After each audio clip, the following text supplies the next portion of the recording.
Hey guys, I have to get a gown ready in 2 days and I don't have one, so let's go to the fabric store.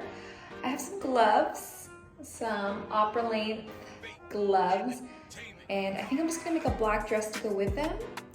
So let's go. Here we are at Fabric Warehouse in Glorietta 2. Hi baby, Boogie. And I ended up choosing a two-way stretch black crepe fabric. So thank you, Guia, for preparing that for me. And I also grabbed some appliques just so the dress isn't boring. Ta-da-da, let's make a dress. Okay, I'm home now, and so I have a glove on. So I bought this embellishment. It does have rhinestones, so I think I might paint those rhinestones black.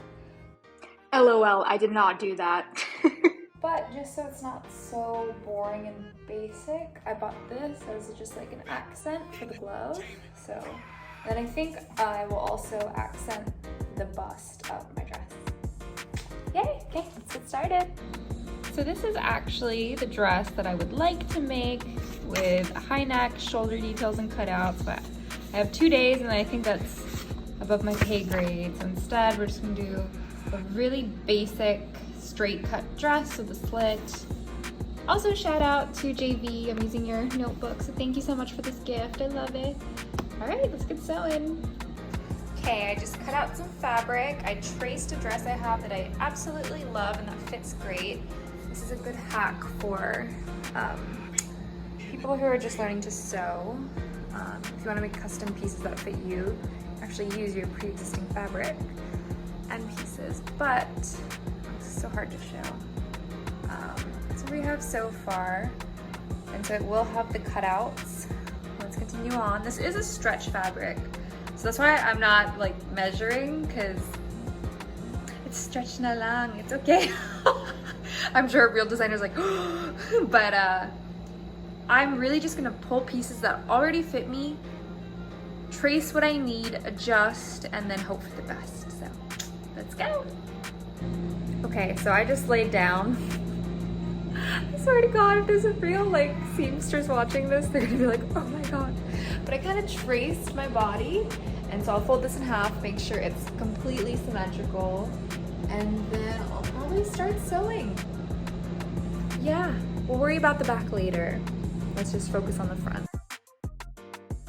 She's coming along. She needs a pleat here though, which kind of ruins the cutout.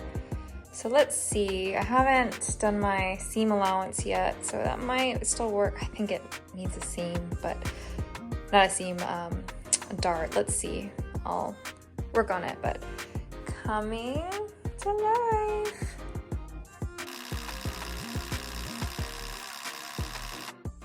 Here, I've just cleaned up the edges of the front of the dress, and I'm just trying it on the mannequin. Thankfully, I found a mannequin with my measurements, so I got super lucky. And yep, I'm just making sure it's as nice and neat as possible.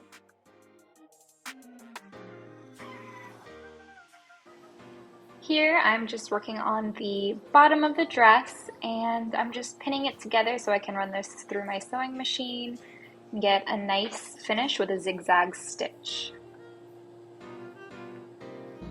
Okay, so here we are with the dress. The hip part ended up going a little lower than I wanted, but YOLO, that is life. So I'm just gonna fix this, and then you can't really see, but I have 2 pins here. It's too big, so I need to pleat it. I might try to sew this up a little bit more, but let's see. So far, I'm really happy with it, and then I'll attach this applique to the top of the glove. So after taking 1 year off from sewing, the dress is far from perfect, but it is wearable. It had some tears or a popped seam in the hip area, so I sewed that up. I know in the last clip you can kind of see puckering, and it's because it popped. So I sewed that up, made a few adjustments, so get ready for the final product. Again, not perfect, but I was happy with the result for 2 days. With limited skills, so get ready for the grand reveal. So voila, This is the dress. I'm super happy with how it came out. I wanted something a bit daring, something simple but still wow. And I'm excited for you guys to see our official photos. This will be in the souvenir program for Binibining Pilipinas. So thank you so much for watching. I love you guys, and be sure to subscribe. See you on the next one.